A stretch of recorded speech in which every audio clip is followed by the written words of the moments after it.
Baik, assalamualaikum warahmatullahi wabarakatuh. Waalaikumsalam warahmatullahi wabarakatuh. Gimana kabarnya hari ini?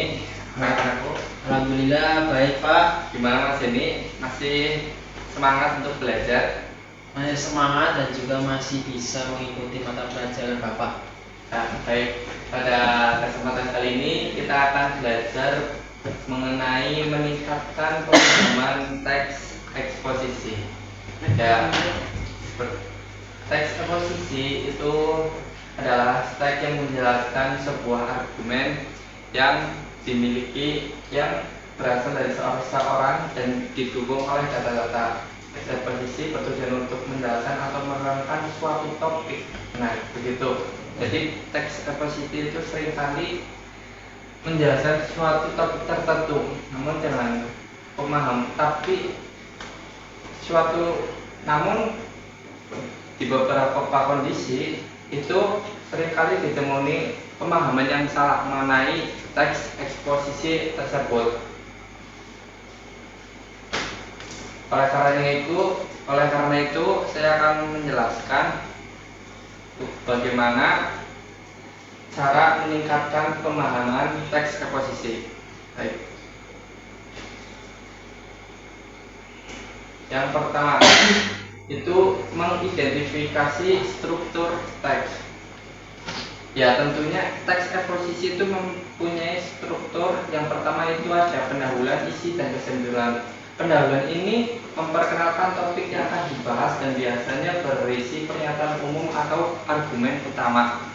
Ya, jadi teks eksposisi itu di bagian pendahuluan itu terletak di atas teks eksposisi tersebut. Kemudian pada bagian isi. Nah, isi adalah bagian utama teks yang terdiri dari paragraf yang mendukung argumen utama dengan fakta, data, atau contoh. Jadi posisi isi teks eksposisi itu berada di tengah-tengah teks, begitu. Kemudian kesimpulan, ya tentunya kesimpulan ini berada di akhir teks tersebut. Bagian ini merangkum poin-poin utama, mengulang argumen utama, dan memberikan perspektif akhir. Kemudian selanjutnya cara meningkatkan pemahaman terhadap teks eksposisi itu fokus pada kata kunci. Jadi ini itu terbagi menjadi 3 poin. Identifikasi kata kunci. Jadi pada saat membaca teks eksposisi itu perhatikan kata-kata penting yang menunjukkan topik utama dan mendukung argumen. Jadi, tentunya pada saat kita membaca teks eksposisi itu pasti terdapat kata-kata penting yang ada di dalam teks tersebut. Kemudian caranya itu yang kedua, cari kata hubung. Di dalam teks eksposisi tentunya terdapat kata karena, sehingga, dan tetapi. Hal ini menunjukkan antara ide dan membantu memahami alur pemikiran penulis. Kemudian yang ketiga, teliti istilah. Jadi semisal kita membaca teks eksposisi, kita akan menemui beberapa istilah asing. Nah, tentunya pada saat kita menemui istilah asing tersebut, kita cari definisinya agar kita dapat memahami makna apa yang terkandung di balik kata tersebut. Selanjutnya, teknik mencatat yang baik. Jadi di saat kita membaca teks eksposisi, kita juga meningkatkannya itu bisa dengan mencatat yang efektif, yang terdiri dari 3 poin. Kata pemikiran, tentunya tulis kata kunci di tengah dan cabangkan ide-ide terkait, membantu visualisasi hubungan antar konsep. Kemudian yang kedua, catatan ringkas, tulis poin-poin penting dalam kalimat pendek, menghindari detail yang tidak perlu dan fokus pada ide-ide utama. Kemudian diagram, menggunakan gambar atau diagram untuk menggambarkan konsep-konsep rumit, memvisualisasikan informasi dan mempermudah pemahaman. Selanjutnya, cara yang dilakukan untuk meningkatkan pemahaman kita terhadap teks eksposisi adalah membuat pertanyaan. Jadi pada saat kita setelah membahas teks eksposisi, kita bisa membuat pertanyaan umum, pertanyaan pendukung, dan pertanyaan evaluatif.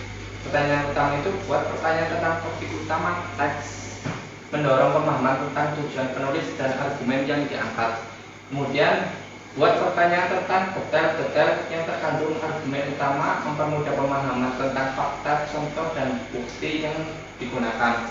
Kemudian, pertanyaan evaluatif mendorong pemikiran kritis, menanyakan sudut pandang penulis, metode yang digunakan, dan efektivitas teks secara keseluruhan.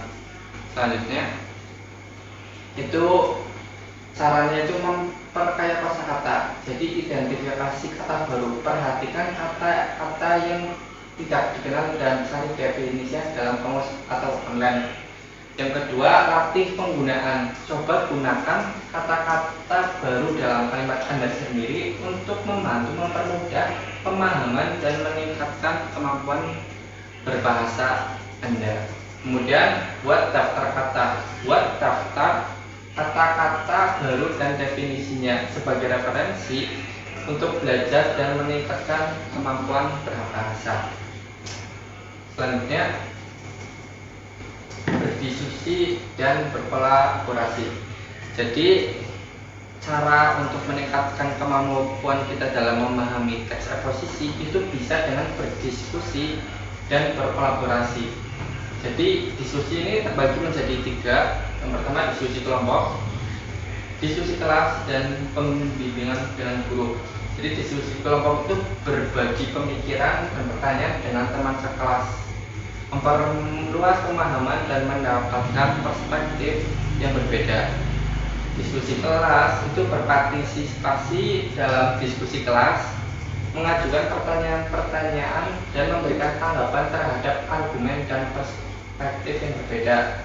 Kemudian berdiskusi dan guru tentang teks yang sulit tentunya akan mempermudah mendapatkan penjelasan dan panduan untuk memahami konsep yang rumit. Selanjutnya, latihan berkelanjutan. Nah, dengan kita baca teks secara teratur, kita akan memahami teks eksposisi lebih dalam. Membaca teks eksposisi secara rutin membantu membangun kebiasaan membaca dan mengembangkan kemampuan pemahaman. Selanjutnya, pilih teks yang menarik, karena dengan memilih teks yang sesuai dengan minat Anda akan meningkatkan motivasi dan membuat proses belajar lebih menyenangkan. Kemudian teruslah berlatih dengan latihan yang konsisten. Pemahaman teks eksposisi Anda akan terus berkembang dan membantu Anda dalam berbagai bidang. Selanjutnya itu selesai. Baik anak-anak, untuk selanjutnya kita akan kuis.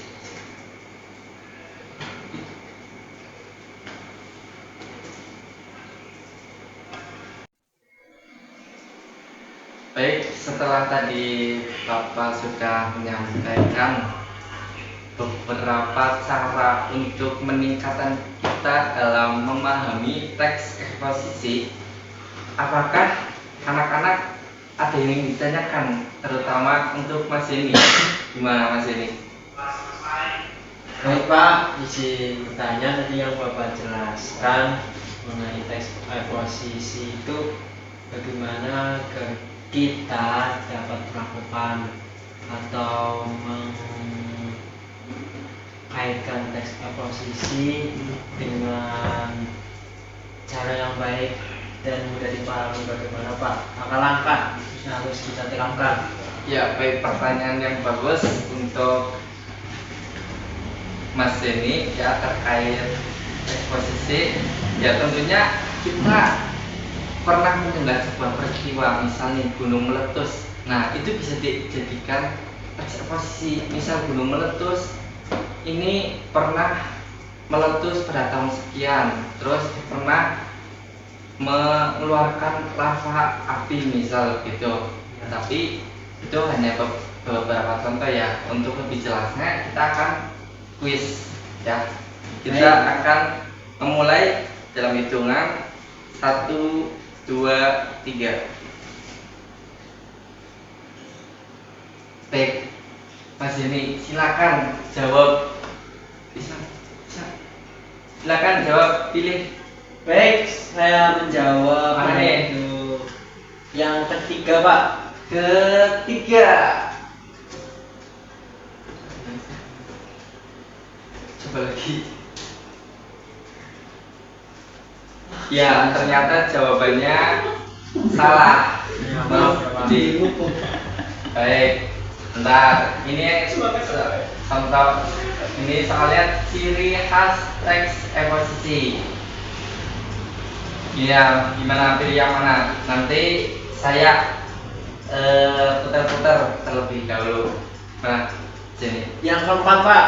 Tempat 3, 2, 1. Benar Mas ini jawabannya yang keempat. Kemudian salah selanjutnya, apa tujuan utama dari teks eksposisi? Apakah memberikan informasi dan penjelasan tentang suatu topik, menghibur pembaca, menyajikan cerita fiksi yang menarik, atau menggambarkan perasaan penulis? Yang gimana nih? Tiga Pak, menyajikan cerita fiksi yang menarik. Yakin Mas Edi? Ya salah Mas Edi. Ya selesai, game sudah selesai. Tentunya ini hanya bertujuan untuk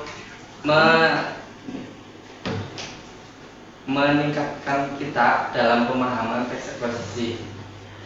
Bagaimana Mas Edi setelah tadi mempelajari bagaimana teks eksposisi itu ternyata memiliki beberapa cara, beberapa tips agar kita lebih mendalami teks eksposisi tersebut. Apakah cukup apa yang tadi telah Bapak sampaikan? Terima kasih ya Pak, tadi yang Bapak jelaskan itu sangat mengkaji dalam, tentunya kita bisa memahami dalam segi bentuk memahami secara lengkap apa itu teks eksposisi dan bagaimana penerapannya, juga dalam metode yang Bapak terapkan pada kuis tadi itu sangat menarik Pak. Jadi begitu Pak, jadi kita bisa mengetahui kesalahan-kesalahan juga dari pilihan ganda yang Bapak berikan itu mana yang benar dan mana yang salah. Itu saja sih Pak dari saya.